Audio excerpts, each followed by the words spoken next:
matter, I don't even want to do an intro for this video. We're making banana pudding. A lot of people are intimidated to make their own banana pudding without the help of those little boxes of pudding, but really there is no reason to. Look how easy this is to come together. Let me position you. In my saucepan, we're gonna add 1/2 cup of sugar, 3 tablespoons of all-purpose flour, and 1/4 teaspoon of salt. Using your whisk, we're just gonna whisk this together so that there's no flour or sugar clumps. So we've just got a nice, smooth, powdery substance here. Now I'm gonna grab my milk. Now here's the kicker. A lot of times they will say that you have to use whole milk. You don't. You use what you have available and it will work out just fine. So I am gonna be adding 2 cups of, I'm using 2% milk right into my saucepan and hopefully not make a mess.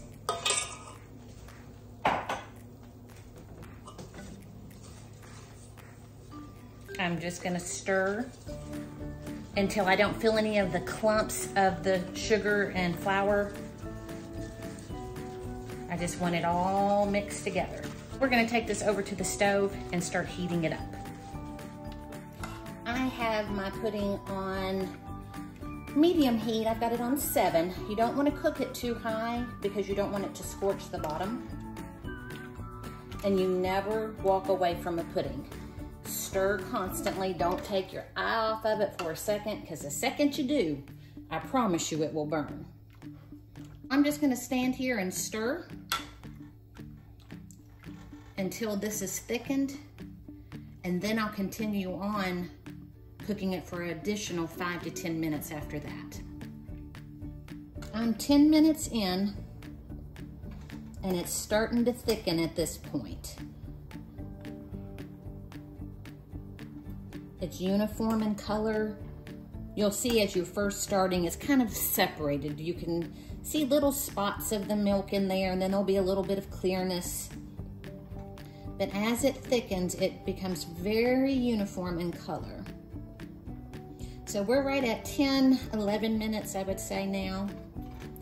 I'm gonna continue cooking and stirring this for about 10 more minutes. And then we'll be ready to add our egg yolks. I have moved my egg yolks over here and just let them sit here on the stovetop. It just helps bring up the temperature of them because you're gonna be adding this hot liquid to your egg yolks. It's called tempering. And that way your eggs will work as a thickening agent rather than scrambling, which nobody wants in their banana pudding. One tip. Make sure that this does not come to a boil. If it wants to start boiling while you're stirring it, you're gonna wanna back off that heat just a little bit. Oh, this is looking so pretty. All right, guys, I got about 10 more minutes worth of stirring to do here, and then I'll be back. We are at the end of our 10 minutes. I'm gonna pull this off of the heat while we temper the eggs, because I don't want it to scorch on me while I'm working on these eggs, or egg yolks. Now, to temper egg yolks is honestly a little bit of a pain in the butt as far as I'm concerned.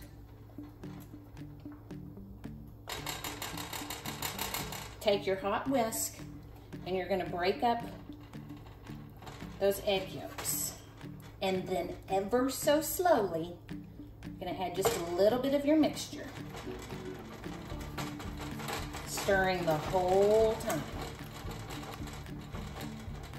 Little bit more. Basically what we're doing is gently warming up these egg yolks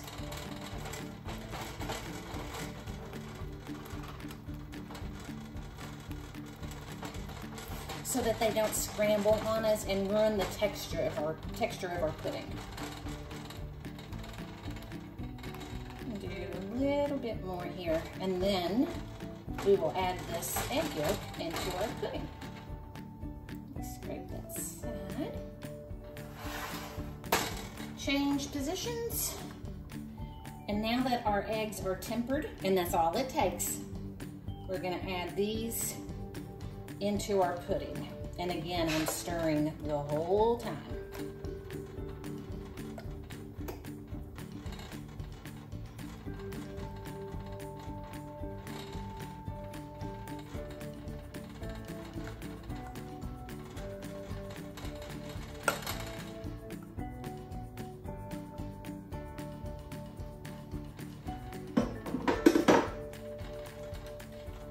Now we're going to take this back to our heat. Let's also add 1 teaspoon of vanilla extract. Get that stirred in nicely. Whew, it suddenly smells like heaven in here. And set our timer for 5 minutes longer. And in that 5 minutes, this is really going to thicken up now that we've got the egg yolk in there. One more tip to share. When you're stirring your pudding, you don't have to stir quickly because we're not trying to cool off the internal temperature of our pudding. That's just going to increase cook time, and I don't know about you, but I don't necessarily want to stand here any longer than I have to. All we're doing is making sure that the bottom of our spoon, or in my case a whisk, is covering the entire bottom of your pan. Don't miss any spots that would allow the pudding to sit there for too long and start to scorch. But you don't have to do it quickly. We'll be like the little tortoise and the tortoise and the hare, slow and steady. Look how beautiful that pudding is looking. We've got 1 minute to go. I have ended up cooking this 7 minutes longer after the addition of the egg yolks and vanilla to get the consistency that I wanted. It just took a little extra time.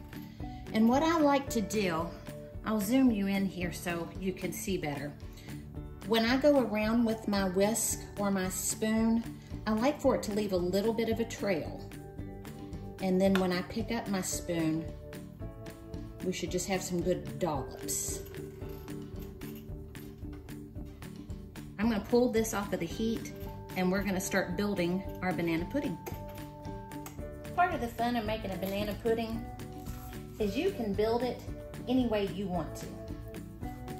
I like to do it in a clear dish because I like seeing the layers. And I've put a layer of my vanilla wafers first. And then I'm gonna slice my bananas. Not too thick, but not too thin either, in my opinion. I know everybody likes it different. But I like a little bit of bite to mine. I don't want my bananas to get mushy.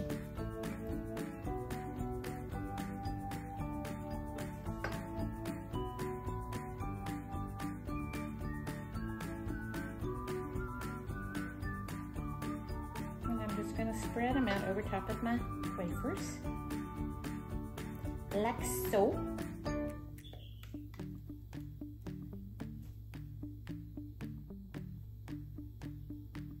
I'm putting in probably about half of my pudding.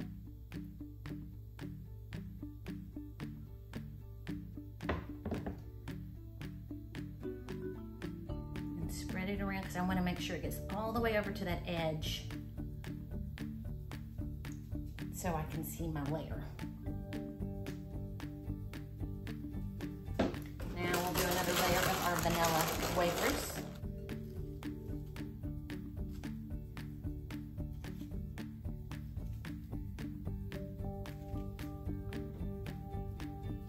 Another banana. And you can add as much banana as you like too.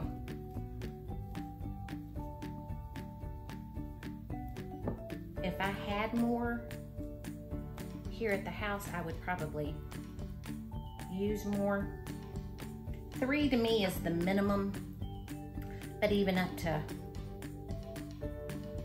4 or 5, I think is awful good. I want a few more on this layer. That looks a little shy. Okay, so I've done 1.5 bananas on this layer.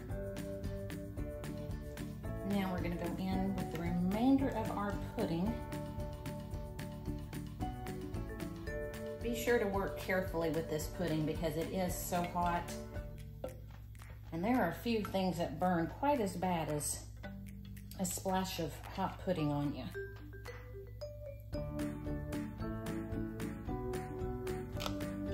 Scrape your pan and get every last little bit. We don't want to leave any of that goodness behind. So pretty. Now I'm gonna add my other half of a banana.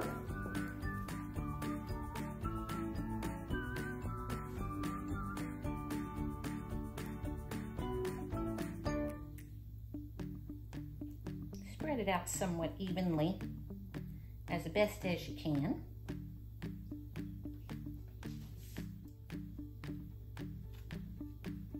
Just a few more of our vanilla wafers. I don't go as heavy on this top layer as I do the bottom or middle. One there in the middle to grow on.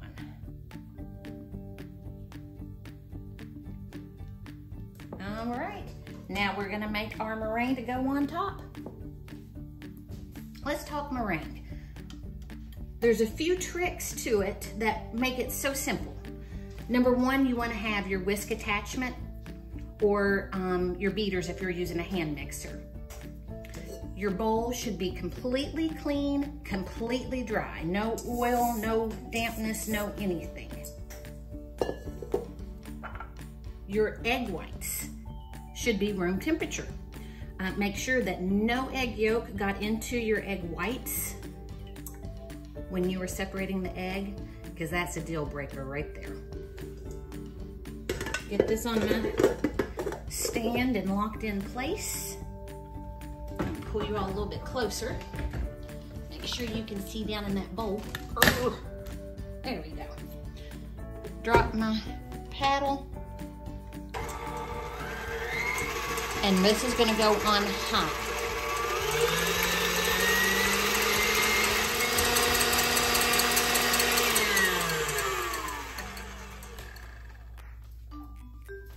Now that this is getting frothy, I'm gonna start adding in my sugar. I use 2 tablespoons per egg white, so that's gonna mean 6 tablespoons total in our meringue. I'm gonna sprinkle in my first one, and then we'll whip that in and gradually add in the other 5.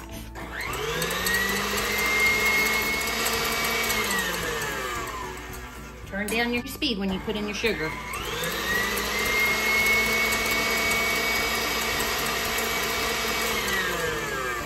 Otherwise, you end up wearing it. There's 4, 5, and 6. I'm gonna add a splash of vanilla. You can also put in a pinch of cream of tartar at this point. It will help stabilize your egg whites. I don't tend to use it very often, but I know a lot of people prefer that. I'm just gonna scrape down my sides.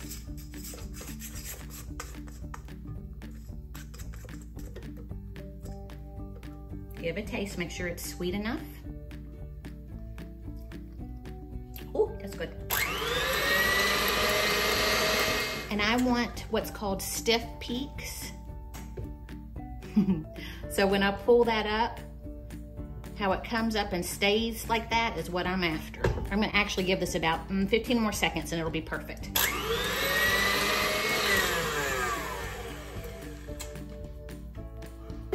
There we go. And let's move back over here to our pudding.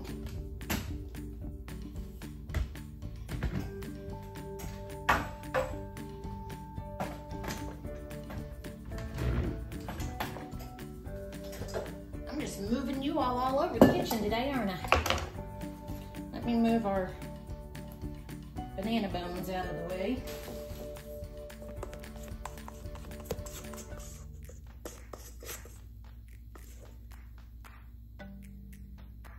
we're gonna spoon our meringue right on the top. I have had the oven preheating in the background there to 425 degrees. There it is, it's ready for us. And we're just gonna start smoothing down our meringue. I try to get it all the way over to the edge so that it touches, and it's like it seals the pudding for me.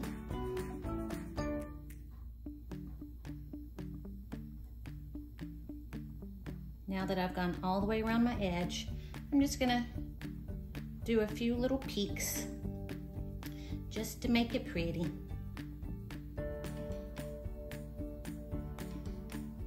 Now I'm gonna put this in the oven, the 425 degree oven, for about 5 minutes until my meringue is beautifully brown. But I promise, do not take your eye off of it. You think bread burns quick? You ain't seen anything till you've seen a meringue. Into the oven we go.